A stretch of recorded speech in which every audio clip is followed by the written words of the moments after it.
Bonjour à toutes et à tous, je suis ravi de vous retrouver pour cet épisode de podcast. Le sport, c'est bon pour la santé, et encore plus pour les personnes atteintes de diabète. Dans cet épisode, nous vous expliquons pourquoi l'activité physique est un allié précieux dans la gestion de cette maladie chronique.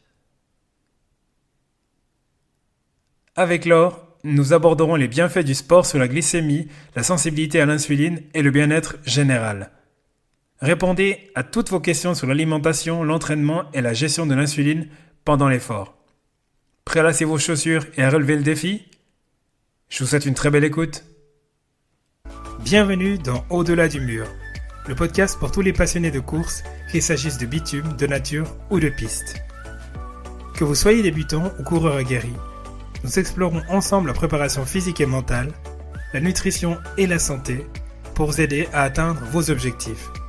Si vous cherchez des conseils pratiques, des témoignages inspirants et des discussions captivantes, vous êtes au bon endroit. Préparez-vous, votre voyage au-delà du mur commence ici. Ma chère invitée, bonjour. Bonjour. Comment ça va ? Ça va et toi ? Ça va fantastique. Merci beaucoup de repasser sur le grill une seconde fois. Pour les personnes qui ne t'ont pas découverte dans le premier épisode qu'on enregistre ensemble, est-ce que tu peux juste nous resituer qui tu es ?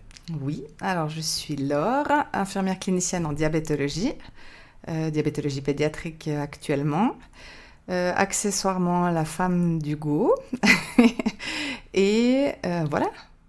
Merci beaucoup d'accepter de répondre à ces questions. Cet épisode-là, contrairement au premier, alors il est en complément du premier épisode, mais là, cette fois, on va se fixer comme mission de répondre à d'éventuelles questions que pourraient avoir des personnes qui ont le diabète de type 1 ou type 2 et qui du coup se disent, tiens, je vais commencer un sport d'endurance, au bol, la course à pied. Quelle coïncidence. Quelle coïncidence, effectivement. Mais avant de débuter, est-ce qu'il y a déjà des contre-indications, des précautions d'usage à prendre quand on fait un sport et qu'on a le diabète ? Non, par rapport au diabète, pas de contre-indication. Au contraire, c'est plus qu'indiqué quand on a un diabète. Ok, donc je vais choisir un sport, mais quel type de sport ? Un sport à haute intensité, basse intensité ? Comment ça se passe ? Comment je fais pour choisir mon sport ? Alors ça dépend, on peut choisir le sport qu'on a envie. Ce qui est important, c'est, toute personne n'est pas un sportif né. Ce qu'il faut, c'est de l'activité physique pour stabiliser un diabète.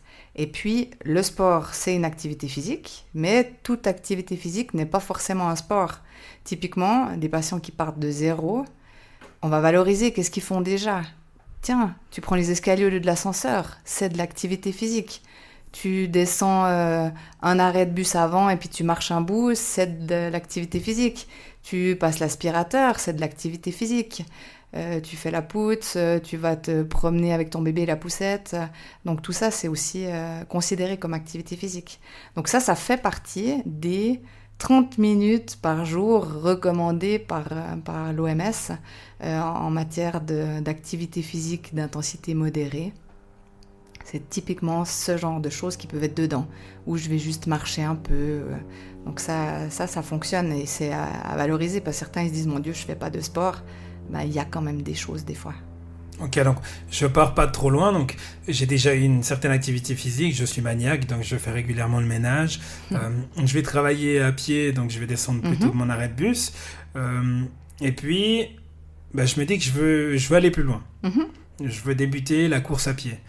Je choisis alors volontairement la course à pied parce que c'est l'objet du podcast, mais pas que, parce que c'est un sport d'endurance, donc qui dit endurance dit éventuelles complications techniques pour, par exemple, suivre son taux d'insuline, son taux de sucre, pendant l'effort.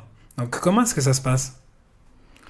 Alors, pendant l'effort, il faut savoir combien, effectivement, on a de sucre dans notre sang. Et puis c'est ça qui... une personne qui n'a pas de diabète n'a aucun souci, va courir, notre corps il va s'autoréguler de lui-même. Par contre, quelqu'un qui a du diabète, alors là, avant, je vais juste différencier vraiment type 1 et type 2, parce que quelqu'un qui a un diabète de type 2, qui commence un sport, il n'y a pas de souci apparent. Sauf s'il a un médicament qui a des effets hypoglycémiants, donc qui pourrait faire chuter la glycémie. Là, on va lui expliquer un petit peu les valeurs qu'il faudrait qu'il ait avant de courir et tout ça, mais ça implique beaucoup moins d'éventuelles complications, si on peut appeler ça comme ça, par rapport à quelqu'un qui a un type 1.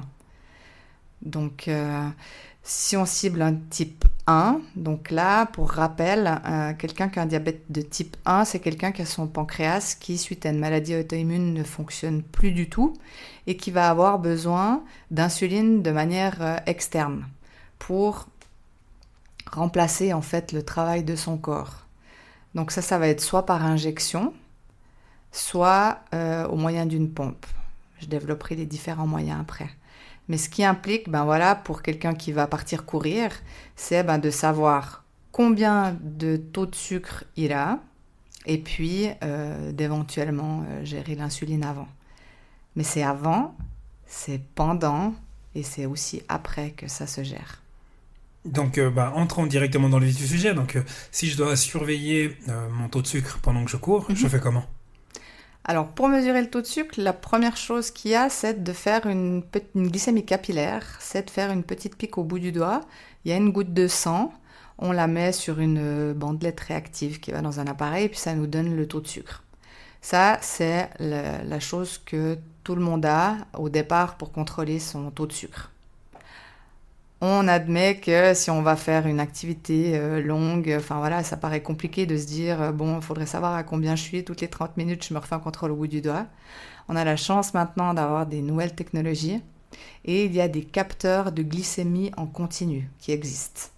Donc ça, c'est un système qui va être posé dans les tissus interstitiels sous la peau, donc en sous-cutané, et qui permet d'avoir la glycémie, donc le taux de sucre, en continu. Toutes les 5 minutes, ça envoie le résultat sur un petit boîtier ou bien sur le smartphone.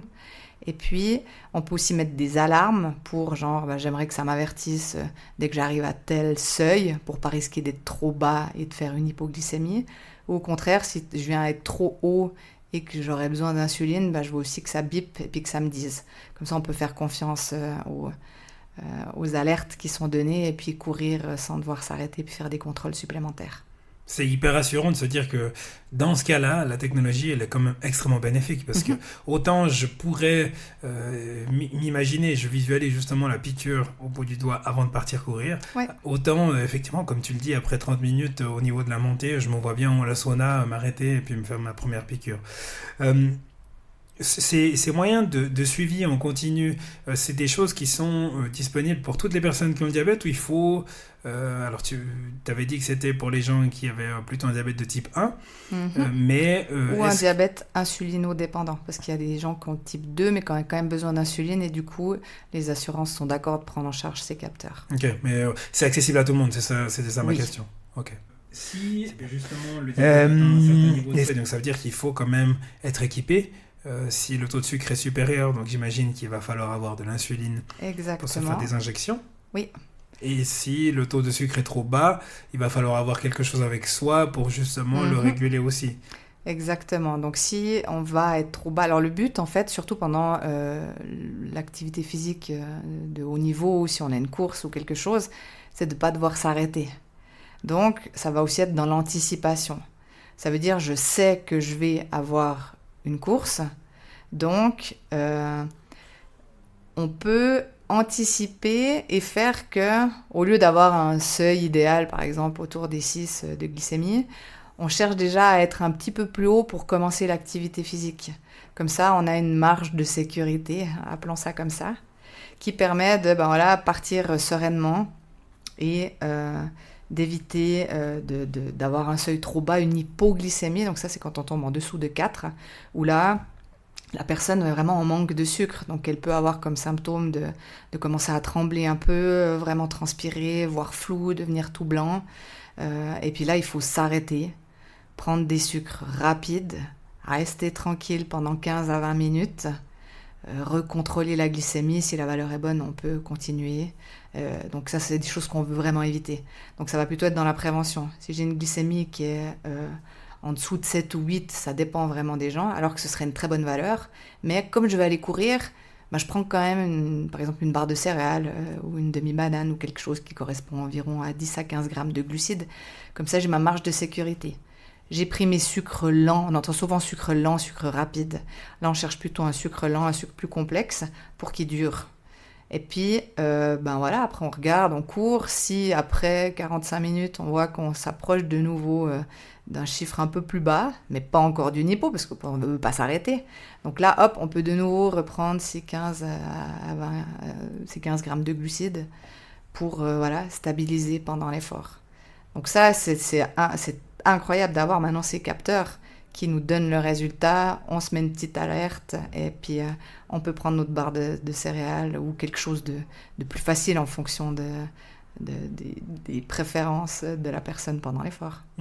Là, pendant que tu me parlais, il y a une partie déviante de mon cerveau qui s'est dit, tiens, c'est un excellent moyen pour moi d'éviter les coups de mou pendant une course et de m'assurer que je vais toujours tout donner avant le départ d'une course. Donc, j'ai pas le diabète, je touche la table, je touche du bois, j'ai pas le diabète, mais je vais mettre un capteur sous-cutané et puis je vais pouvoir suivre mon taux de glycémie et je vais anticiper mon coup de mou et encore mieux, je vais anticiper le mur du marathon et puis je vais pouvoir courir mon marathon à fond la caisse tout le temps. Donc, c'est un peu du dopage.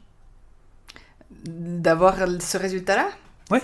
Alors, si on est vraiment attentif aux sensations de notre corps, on ne devrait même pas en avoir besoin à quelqu'un qui n'a pas de diabète. Il y a une des firmes pharmaceutiques qui fait les capteurs, qui en a fabriqué une édition spéciale pour les sportifs. C'est exactement le même capteur, mais avec un autre emballage, pour pas qu'on dise ils ont piqué le capteur à des gens qui avaient besoin, qui étaient atteints de diabète. Mais c'est le même principe, parce que oui, il y a certains sportifs qui ont essayé ça pour améliorer leur performance.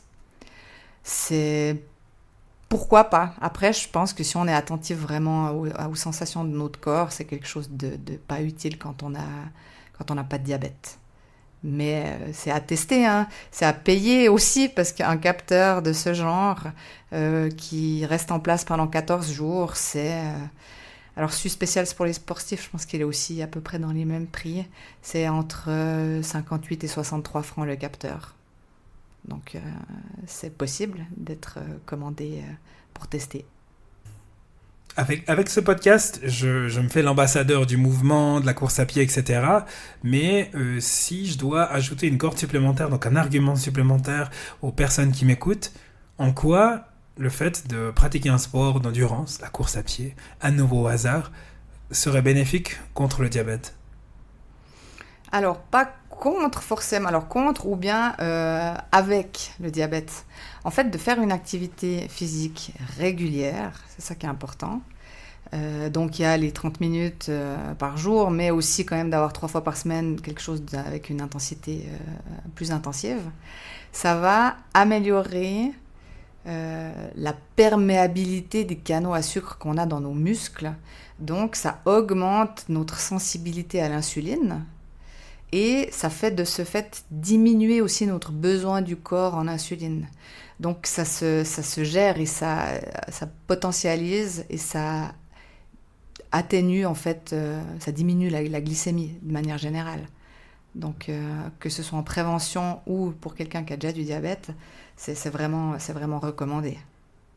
Et dans ton quotidien, est-ce que tu suis justement ce type de personnes, les personnes qui ont le diabète de type 1 et puis qui pratiquent du sport, alors disons du débutant justement qui se dit je vais commencer le sport à un sportif de haut niveau ? Oui, alors sportif de haut niveau, j'ai pas encore, mais j'ai un sportif... avec le FOT, c'est pas avec la course à pied, mais voilà, qui a un jeune dans une bonne équipe de Première Ligue, avec 3 entraînements par semaine, plus les matchs, plus encore les tournois le week-end, plus ce qu'il fait encore comme sport de course à pied entre deux, enfin voilà, vraiment qu'il y a du sport beaucoup et quasiment sur tous les jours de la semaine. Et là, on voit que les besoins en insuline pour cette personne-là diminuent fortement. Typiquement, un sportif, par exemple pendant un marathon, pourrait ne pas du tout avoir besoin de 0 insuline parce que c'est le corps qui va gérer ça avec le travail des muscles en fait. Parce qu'il faut savoir, c'est que quand on court, Les premiers sucres qu'on va utiliser, c'est ceux qui sont stockés dans nos muscles. Parce qu'on a des sucres qui sont stockés dans le muscle ou bien dans le foie. Et puis, ben voilà, des fois, ça se régule un peu comme ça. Donc, il n'y a pas besoin d'avoir... Il y a des besoins en insuline qui sont moindres. Et puis, la gestion qui s'autorégule. Par contre, le risque, et ça, c'est important aussi de savoir, c'est que tu demandais des fois, est-ce qu'il n'y a pas de contre-indication à faire du sport, mais quelles sont les choses à quoi il faut faire attention. C'est plus des fois l'après-sport, où il y a plus de risque de faire des hypoglycémies, donc c'est de manquer de sucre. Parce que si c'est un petit sport d'intensité faible, qui ne dure pas longtemps, nos muscles ne vont pas travailler encore pendant des plombes. Tandis que si on fait, je sais pas, que ce soit un 10 kg ou bien même un marathon, encore pire, le muscle va travailler peut-être jusqu'à 2 heures après, voire même dans des intensités très fortes, jusqu'à 24 heures après, avec des besoins en glucides qui augmentent pour compenser les réserves perdues. Et là, tu as parlé de marathon, de sport d'endurance. J'imagine que si on est une femme, ça change encore la donne. Par rapport à quoi, tu dis ? Par rapport au sport d'endurance, au fait que la glycémie, l'insuline, le fait que les femmes elles ont des cycles menstruels, etc. Est-ce qu'il y a un facteur supplémentaire justement à rajouter quand on est une femme et puis que justement il faut gérer les cycles menstruels, qu'il faut peut-être gérer l'allaitement également de son enfant ? Alors ça, oui. En fait, de manière générale, qu'on soit femme ou pas, tout ce qui va être hormonal influence la glycémie.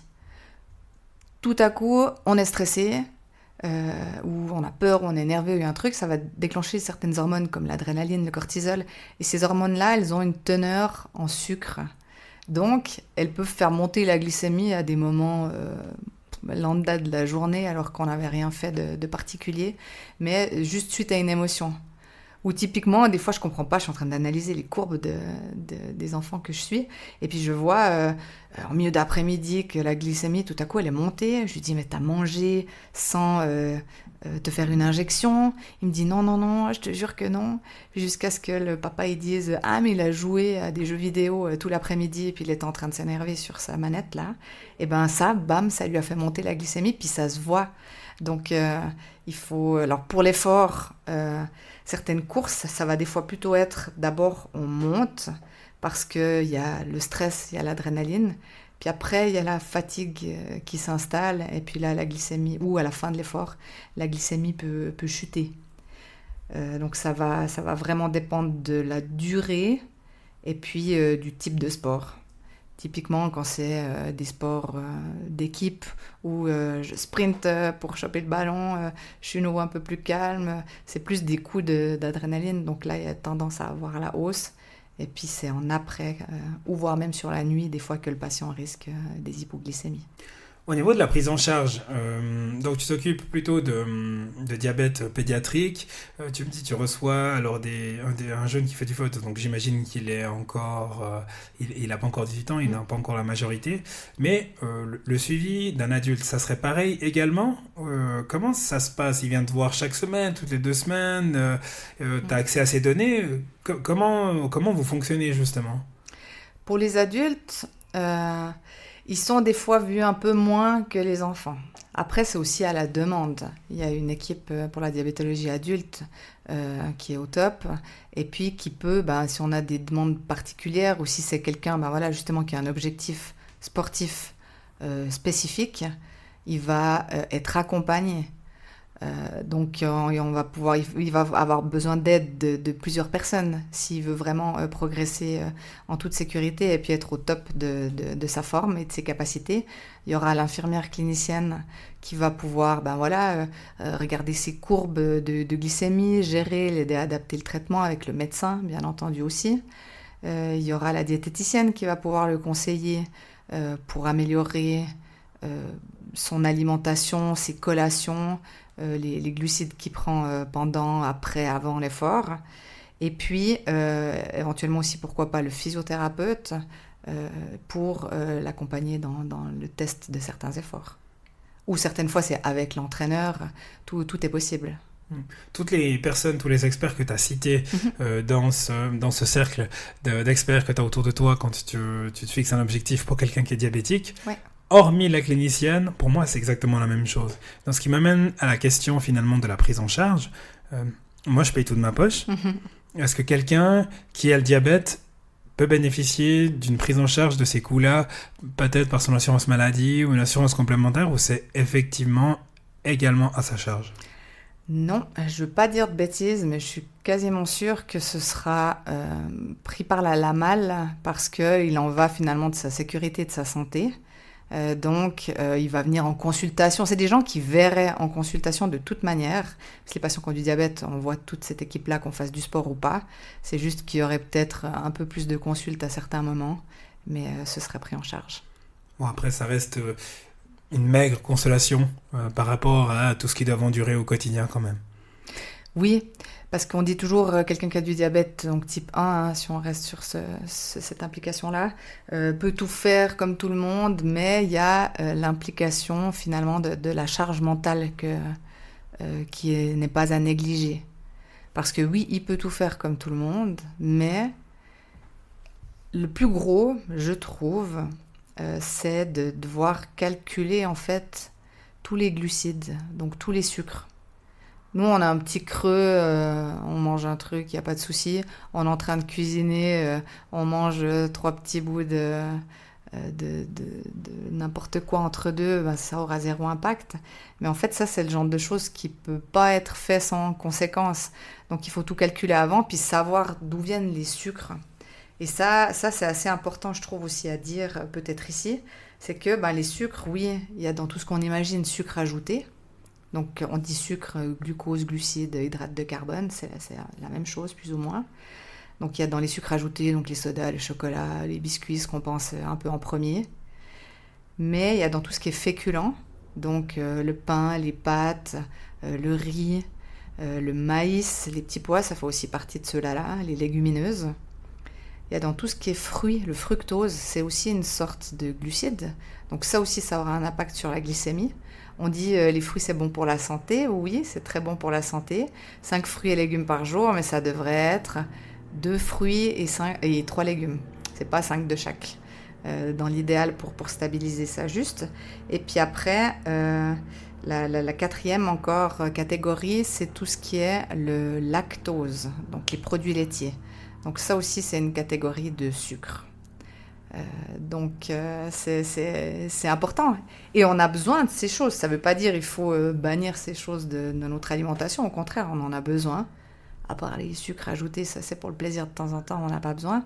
Mais sinon, que ce soit le lactose, le fructose ou bien les féculents, on a besoin pour être en bonne santé. Donc ça, bah, typiquement, dès qu'il y a ça dans un repas de quelqu'un qui a un diabète de type 1, il va devoir calculer combien il y a de glucides dans la portion de pâtes que je me suis préparée. Pour 100 grammes, ça fait 25 grammes. Du coup, j'ai combien? Je dois peser, je dois faire ma règle de 3 et savoir combien il y a. Ah, en dessert, j'ai prévu une pomme. Combien elle fait ma pomme? Ok, je rajoute.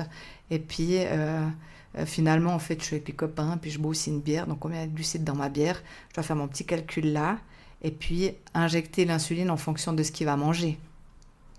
Puis après, si j'ai fini mon repas, puis je me dis, zut, finalement, j'aurais bien pris encore un peu plus, ben c'est là que c'est embêtant.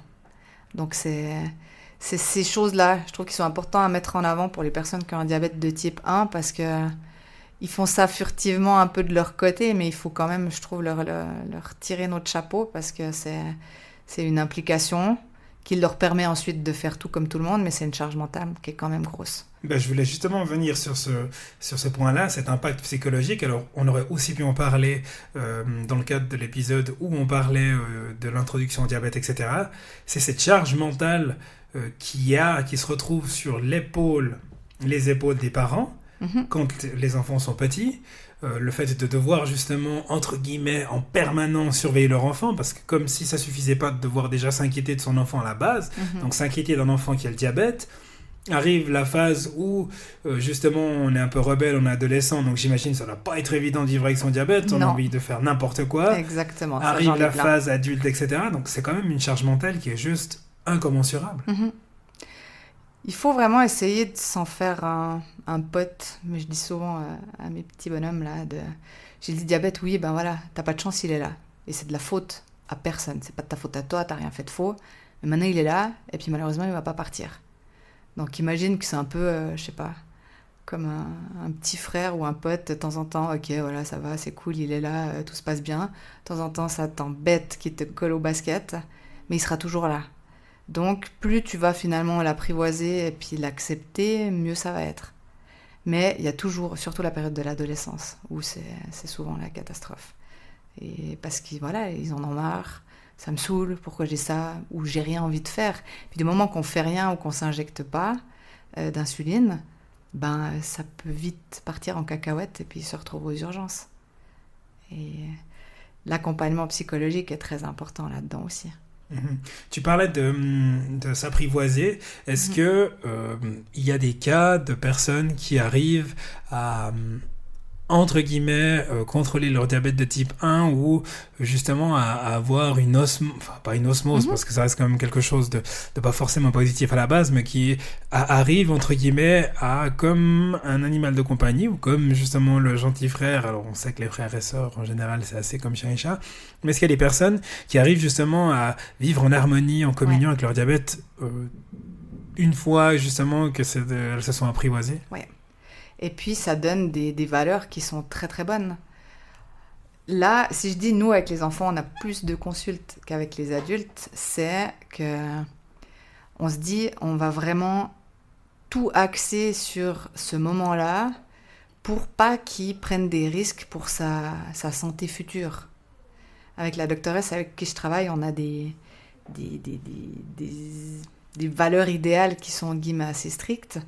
Mais on sait aussi que quelqu'un qui a un diabète de type 1 et qui ne va pas du tout faire attention à ses glycémies, qui aura des moyennes d'hémoglobine glyquée, ça c'est la moyenne du trop de sucre dans le sang qu'on peut voir lors d'un contrôle à l'hôpital qui donne la moyenne sur 3 mois. Mais quand ces valeurs-là elles sont trop hautes pendant trop longtemps, peut-être même plusieurs mois, plusieurs années, ben on peut arriver aux mêmes conséquences à long terme qu'un diabète de type 2.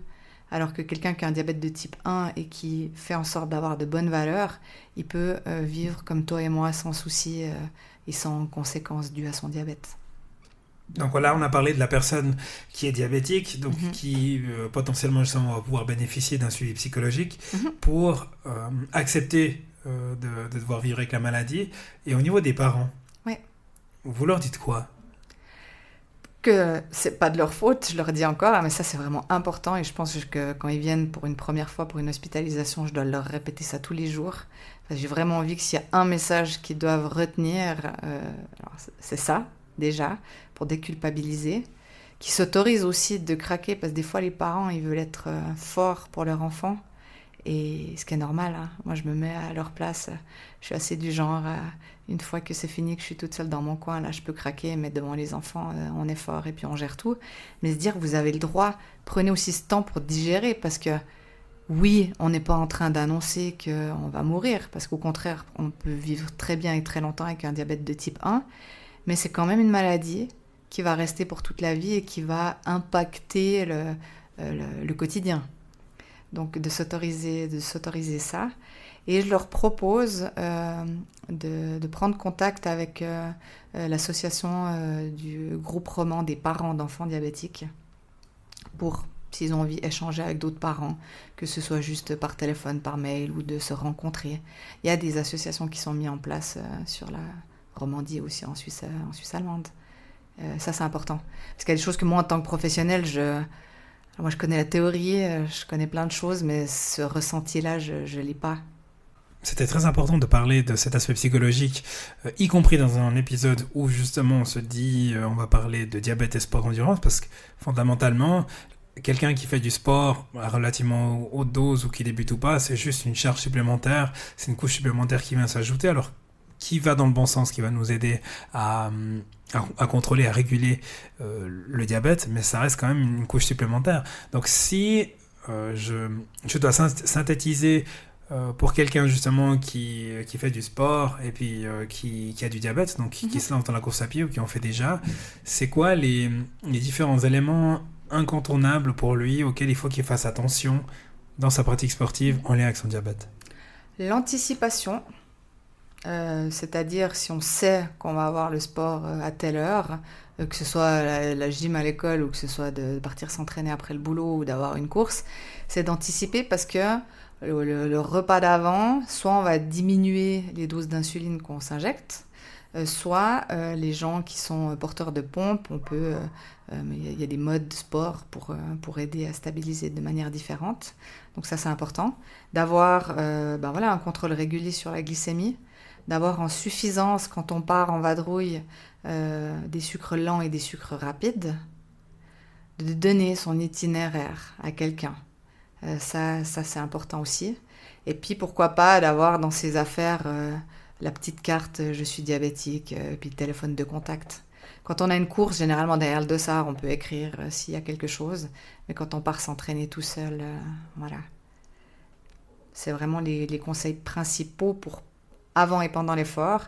Et puis, pas se dire, une fois que l'effort est fini, c'est bon.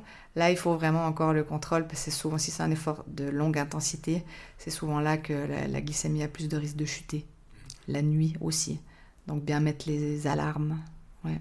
Je me rends compte maintenant qu'il y a énormément de choses qui ont été dites, que ce soit dans le premier épisode que ce soit dans le premier épisode ou dans cet épisode-là. Si les personnes, elles n'ont pas tout compris, elles n'ont pas pu tout saisir, où est-ce qu'elles peuvent retrouver de la documentation ou se renseigner, avoir des réponses à des questions, prendre contact, ça se passe comment? Alors, normalement, chacun devrait avoir son infirmière clinicienne. Donc ça, c'est possible. Si c'est quelqu'un qui a un diabète de type 1, il est suivi par un diabétologue. Et avec un diabétologue, il y a toujours une infirmière. Donc ça, c'est important. Sinon, dans les différents hôpitaux de la région d'où vous nous écoutez, ça doit être possible. Sur Internet, on se trouve des recommandations. Hein. Après, moi, je conseille d'avoir vraiment un suivi personnalisé. Parce que la théorie, elle n'est pas valable pour tout le monde. Chacun a des besoins différents et différents aux différents moments de la journée. Et ça évolue aussi quand on grandit. Donc là, si c'est des parents qui écoutent ce podcast pour leurs enfants, ben voilà, la chose qu'on va vous dire pour quand il a 11 ans, peut-être que quand il a 11 ans et demi, ça a déjà changé. Il y a l'adolescence qui se met en place, les hormones, son corps a une sensibilité différente à l'insuline, ses besoins sont différents. Et puis chez un adulte également, ça reste un peu plus stable, mais il y a besoin d'un accompagnement, surtout si c'est avec un objectif comment dire, d'une pratique sportive intense ou de faire un marathon, de faire un triathlon, de faire un Ironman. Faites pas ça tout seul, faites-vous accompagner par un professionnel de la santé. Donc on parle de la technologie, des éléments de suivi en continu de la glycémie, d'alarme, etc. On parle de quoi comme type d'équipement? Maintenant, ce qui existe de mieux sur le marché, c'est les pompes à insuline. Alors, pompes à insuline, ça fait déjà un moment qu'on a, mais c'est un système externe qui est relié par un petit cathéter à l'intérieur du corps, soit avec une tubulure, avec un petit tuyau qui est relié à la pompe, soit directement la pompe qui est posée sur le corps. Et puis ça permet de distribuer de l'insuline automatiquement. Ça veut dire qu'il y a moins besoin de se faire d'injections parce que sinon la personne, elle doit se faire des injections d'insuline avec une insuline lente le matin ou le matin et le soir, ça dépend de la durée d'action, si c'est 12 heures ou 24 heures, plus se faire des bolus de piqûres d'insuline rapide au moment des repas et si la glycémie est trop haute aussi pour faire descendre. Donc ça fait un minimum de 6 à 8 injections d'insuline par jour. Ces pompes à insuline sont mises en place généralement avec des cathéters pour 3 jours. Donc ça fait une piqûre qui dure 3 jours au lieu de 8 fois par jour. Donc ça facilite. Et la dernière technologie qui pour moi est juste incroyable, c'est le système en boucle fermée. Ça veut dire que maintenant la pompe à insuline communique directement avec le capteur de glycémie, avec un système d'algorithme à l'intérieur. Et puis, pour certaines pompes, par exemple, on va mettre, j'aimerais bien que la glycémie, elle reste vers les 6. Et puis, si la glycémie, elle commence à monter, la pompe d'elle-même, toute seule comme une grande, elle va donner plus d'insuline. Ou au contraire, la glycémie, elle commence à descendre et puis d'atteindre un seuil qui s'approche de l'hypoglycémie, là, elle diminue, voire même elle arrête de donner de l'insuline pour essayer de stabiliser et puis garder le petit patient diabétique dans des valeurs qui sont bonnes. Donc ça, typiquement pour le sport aussi, c'est top parce que ça permet que la pompe, au lieu de nous d'être occupés de ça pendant qu'on court, que la pompe, elle fasse ça. Donc c'est juste incroyable. Et il y a également dans ces pompes possibilité de mettre des modes spéciaux pour le sport, soit en diminuant justement pour de 20, 30, 40 ou même 50% les besoins d'insuline dans certaines pompes, ou il y a d'autres pompes qui ont possibilité d'augmenter la cible glycémique qu'on voudrait. Genre on dit au lieu d'être à 6, je préfère viser d'être vers les 8. Et puis à ce moment-là, elle fait ses calculs de stabilisation, mais pour nous maintenir plus haut. Donc c'est vraiment une grande aide pour les patients qui ont du diabète. Pour les personnes qui ont un diabète de type 2 et qui font du sport, je serais tenté de dire la solution, elle est presque assez aisée. Donc ces médicaments et puis un suivi un peu moins rigoureux que quelqu'un qui a un diabète de type 1. Donc si j'ai bien compris, la nouveauté en tout cas au niveau de la pompe pour les personnes qui ont le diabète de type 1 avec cette fameuse pompe à boucle fermée. Alors si je me projette dans le futur avec les algorithmes et l'intelligence artificielle, je pourrais même être tenté de dire que c'est un système qui va pouvoir anticiper les éventuels coups de mou et puis finalement pouvoir vivre entre guillemets en autonomie. Donc ça, je dirais sur le front des personnes qui découvrent qu'elles ont un diabète de type 1, surtout les enfants en plus, ça reste quand même une nouvelle qui est extraordinaire. Oui. Pour le moment, ces pompes, on les dit semi-hybrides parce qu'on doit quand même entrer les repas, toujours entrer le nombre de glucides. Donc ça, cette charge-là, elle reste de devoir calculer le nombre de glucides qu'il y a dans l'alimentation qu'on va ingérer. L'avenir, plus ou moins proche, sera même de ne plus avoir besoin d'entrer ces glucides. Soit par système de photo, soit parce que la pompe sera même plus intelligente, puis elle comprendra qu'il y a tant d'arrivées de glucides qui arrivent. Ça pourrait être géré tout seul, mais pour le moment pas. Mais c'est déjà une diminution de la charge mentale, parce que souvent ce boulot de « Ah mince, je suis trop haut, il faut que je me donne une petite injection entre les repas. Ah non, je suis trop bas, il faut que je stoppe un petit peu l'arrivée d'insuline. » En fait, on n'a plus besoin de le faire, la pompe, elle le fait à notre place. Et à nouveau, si tu rajoutes la composante sportive, ça complexifie encore plus les choses. Mais oui. Puis, on peut garder justement typiquement la course à pied. Souvent, on a quand même une banane autour de soi ou bien la sacoche de trail. Donc, la pompe, rentrer dans une de ces petites poches, c'est pas dérangeant. Donc, pour la course à pied, typiquement, elle peut être gardée pendant l'effort. Parce que par exemple, pour la natation, c'est pour ça que je fais cette précision, pour la natation, la pompe ne va pas pouvoir être gardée en boucle fermée, parce qu'on doit l'enlever. Mais c'est un effort qui est beaucoup moins long généralement, donc il n'y a pas de souci avec ça, on peut rapidement se reconnecter. On va rester extrêmement attentif sur les percées technologiques et je te réinviterai pour que tu viennes nous parler de cette évolution une fois qu'elle se sera largement répandue. Mais avec plaisir. Merci beaucoup Laure d'avoir répondu à mes questions, d'avoir de nous avoir suivis ces 2 épisodes. Et puis, je te souhaite une très belle soirée. Merci, à toi aussi. À bientôt. À bientôt.